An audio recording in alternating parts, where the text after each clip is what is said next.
Hello everyone, welcome back to the HashiCorp Certified Terraform Associate Practice question. Okay, so here we are with question number 11. So without further wasting your time, let's just get started. So question is, your team lead does not trust the junior Terraform engineers who have access to the Git repo. The Git repo contains all your Terraform code. So he wants you to have some sort of a checking layer whereby you can ensure that the juniors will not create any non-compliant resources that might lead to a security audit failure in future. What can you do to efficiently enforce this? So basically all of your code is in a Git repo and you are worried, basically your team is worried, your team lead is worried about non-compliant resources. For example, one of the examples of a non-compliant resource might be a server having a public IP in a private subnet. That can be one of the non-compliant resources. For example, a blob storage in Azure with anonymous access, or a public S3 bucket, or for example if you have strong encryption methodologies or principles, then any bucket without encryption, okay, something like that. Okay, so all of these are non-compliant. So junior resources who are creating the Terraform infrastructure as code, they might not know about this compliance processes or the industry best practices or security best practices, so they might write a Terraform code which can create such sort of a non-compliant infrastructure. So you need to have some sort of a gate or some sort of a checklist to avoid this. So option A, create a Git master branch and implement a pull request. Every change needs to be reviewed by you before being merged to the master branch. So this normally is a good idea. You have two branches. One is the master branch, and then in the master branch, for example, only you get to approve, or some sort of a reviewers have to approve before a pull request from a developer in their own branch or from the development branch to the master branch gets approved. Now see, normally this is a good idea, and this is something that should already be in place. So there should not be any scenario where this should not be there.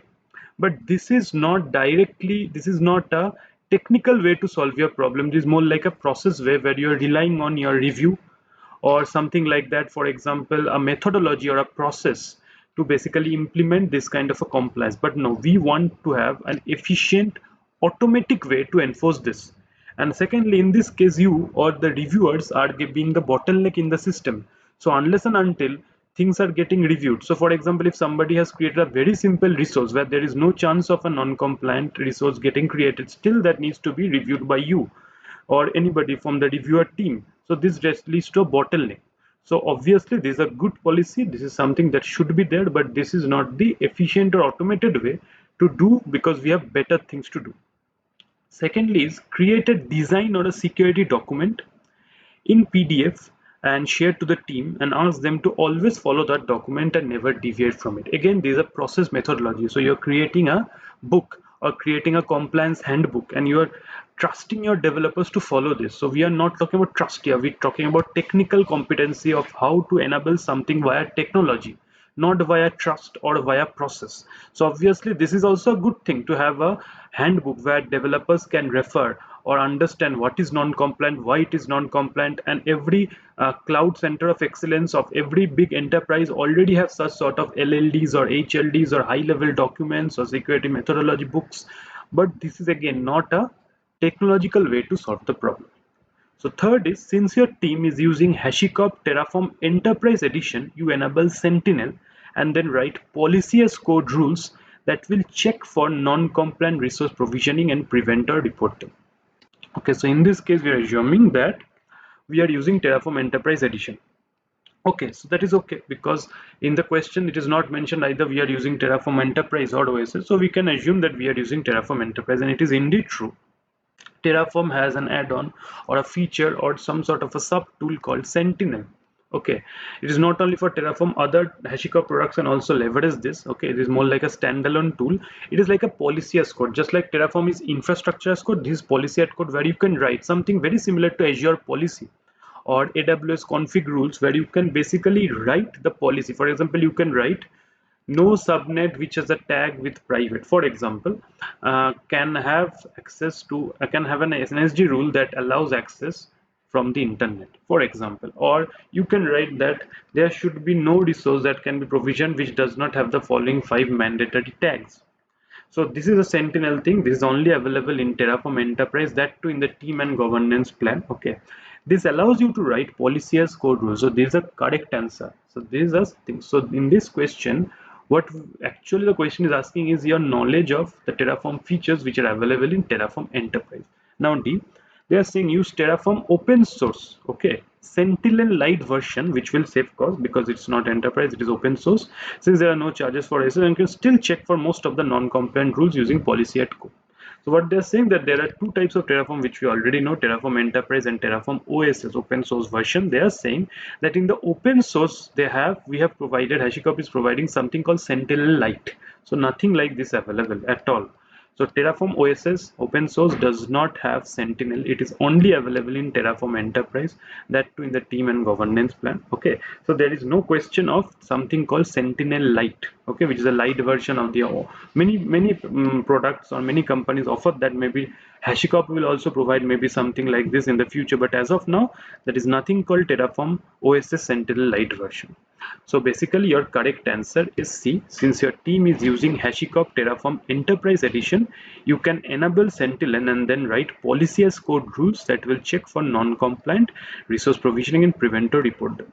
So again, the question is basically asking you or trying to test your knowledge of Terraform Enterprise.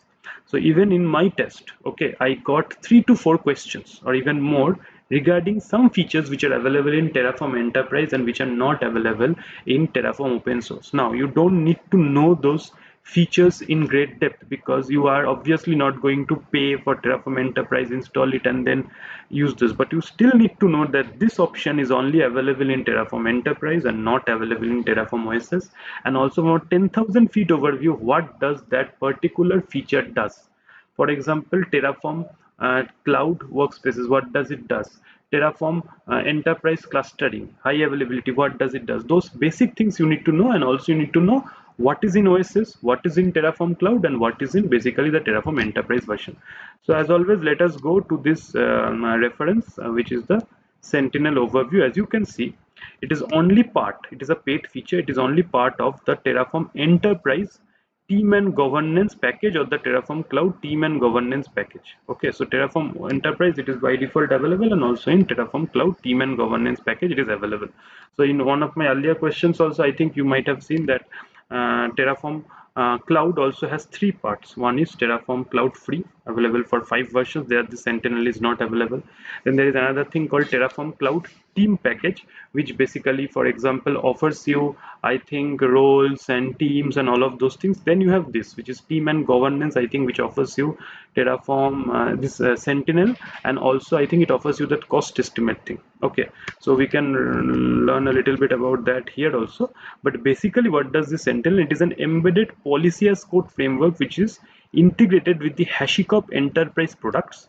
It enables fine-grained logic-based policy decisions and can be extended to use information from external sources.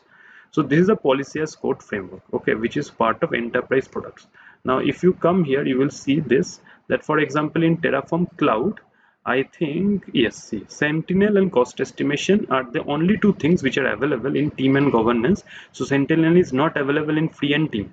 But my questions ask Terraform Enterprise. Now Terraform Enterprise by default is Sentinel. Okay, so Terraform Enterprise is the most advanced version of all of these enterprise offerings. So it is much more advanced than even Terraform, Terraform Cloud.